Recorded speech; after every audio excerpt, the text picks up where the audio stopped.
Assalamualaikum warahmatullahi wabarakatuh. Baik, anak-anak ibu sekalian, materi kita pada pertemuan kali ini yaitu tentang penyelenggaraan jenazah. Sentuh aja, sentuh. Nah, sentuh.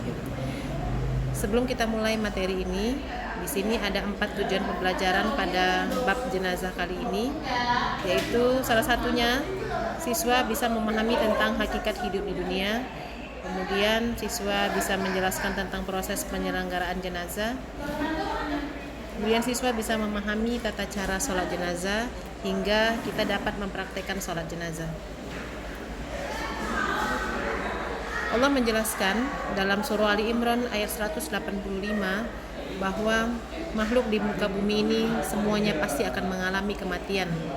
Sebagaimana firman Allah dalam surah Ali Imran 185, kullu nafsin dha'iqatul maut, setiap jiwa akan mati. Kemudian dalam surah Jumu'ah ayat 8 Allah berfirman yang artinya, sesungguhnya kematian yang kamu lari daripadanya, sesungguhnya kematian itu akan menemui kamu. Kemudian kamu akan dikembalikan kepada Allah yang mengetahui yang gaib dan yang nyata. Lalu dia beritakan kepadamu apa yang telah kamu kerjakan.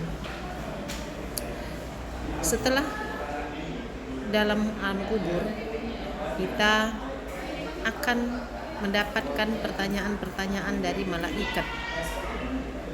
Maka sejatinya kita harus mempersiapkan diri kita, bekal keimanan kita selama di dunia, sehingga kita akan mampu menghadapi setiap pertanyaan yang diajukan oleh malaikat saat kita berada pada alam barzah nantinya.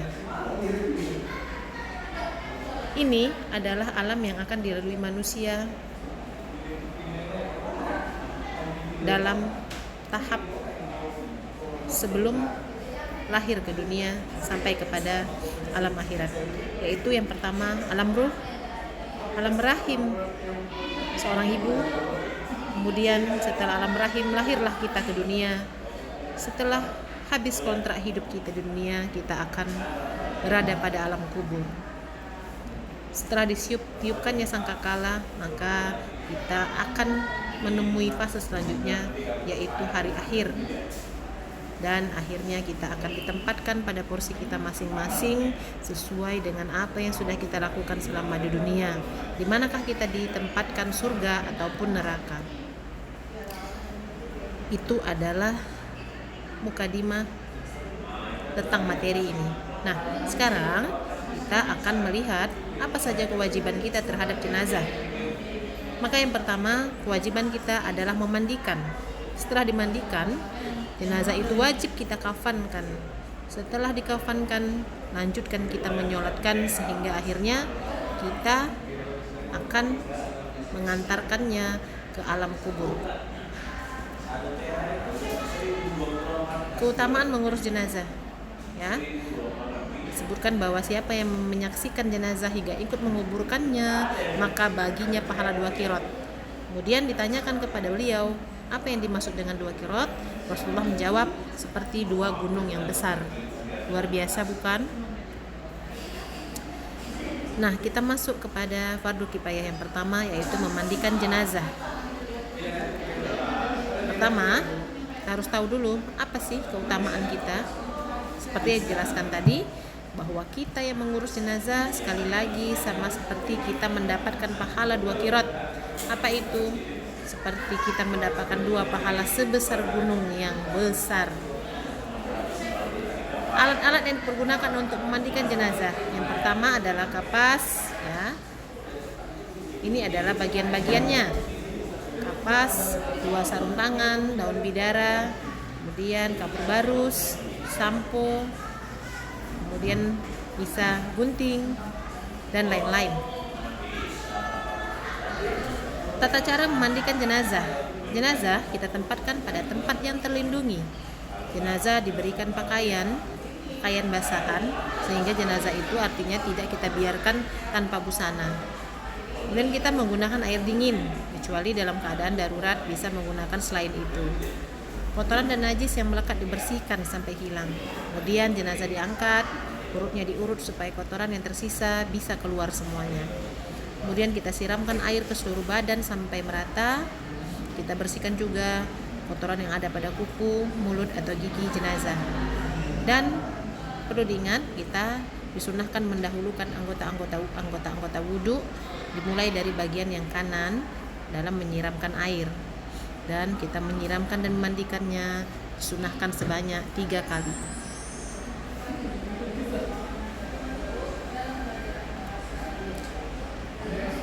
Syarat mayat yang hendak dimandikan. Yang pertama, dia harus orang Islam. 2, mayat itu bukan mati syahid. Kemudian mayat itu masih ada tubuhnya meskipun kita mendapatkan sedikit bagian pada tubuh mayat. Contoh kasus pada jenazah mutilasi atau jenazah yang tidak utuh seperti kecelakaan pesawat. Kalaupun kita menemukan bagian dari anggota tubuhnya, maka itu tetap kita mandikan. Siapa saja orang yang berhak memandikan mayat? Suami atau istri, atau orang yang cakap dalam menguasai ilmu tentang memandikan ini, yang diamanahkan oleh keluarga si mayit. Rasulullah bersabda, barang siapa memandikan mayit kemudian ia menyembunyikan rahasianya, maka Allah memberikan ampunan baginya. Ini berlaku untuk yang memandikan si mayit. Kenapa ini disebutkan? Karena tidak menutup kemungkinan pada tubuh si mayit terdapat aib. Mungkin selama sakit dia memiliki penyakit, misal ada bagian tubuh yang cacat, ada bagian tubuh yang membusuk. Nah, ini bagi yang memandikan si mayit diwajibkan untuk menutupkan rahasia ini. Tempat memandikan mayit tertutup, tidak ada orang lalu lalang di tempat itu. Tempatnya lebih tinggi dibanding lainnya untuk memudahkan membersihkan kotoran.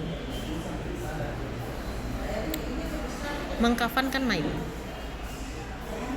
Hadis riwayat Muslim, Sayyidina Aisyah berkata, kafanilah dengan menggunakan 3 kain pada mayit wanita. Tidak ada dalam 3 kain itu gamis atau surban.